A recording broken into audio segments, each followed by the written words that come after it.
સમાચારમાં આગળ વાત કરીએ તો વિરોધ પક્ષોના હોદ્દેદારો દ્વારા મહાશિવરાત્રિના મેળામાં તમામ પક્ષોને આમંત્રણ ન આપવામાં આવવા પર નારાજગી વ્યક્ત કરવા કલેક્ટરને આવેદન પાઠવ્યા, જેમાં લોકહિતના મતને ધ્યાનમાં લઈને મેળાનું સર્વપક્ષીય આયોજન કરવાની માંગ કરવામાં આવી।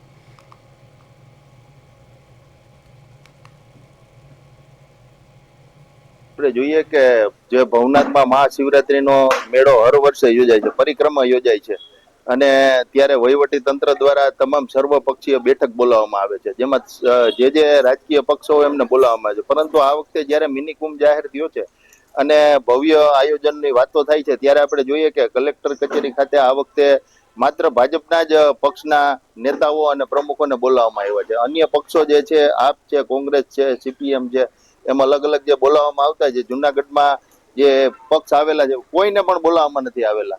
એટલે એવું આ તંત્રની કામગીરી ઉપરથી એવું લાગી રહ્યું છે કે જે તંત્ર છે એ સાબિત થાય છે કે ભાજપ તરફી જ કામ કરે છે અને ભાજપના લોકો કે એ મુજબ જ કામ કરે છે। એક ઐતિહાસિક મેળો જે પરંપરા મુજબ વર્ષોથી ચાલ્યો આવે, એની અંદર દરેક માણસો ભાગ લે છે। દરેક હિન્દુ ધર્મને માનનારા, બિન સાંપ્રદાયિકમાં માનનારા ને ધાર્મિક રીતે માનનારા લોકો દેશ અને વિદેશમાંથી પણ ભાગ લે છે।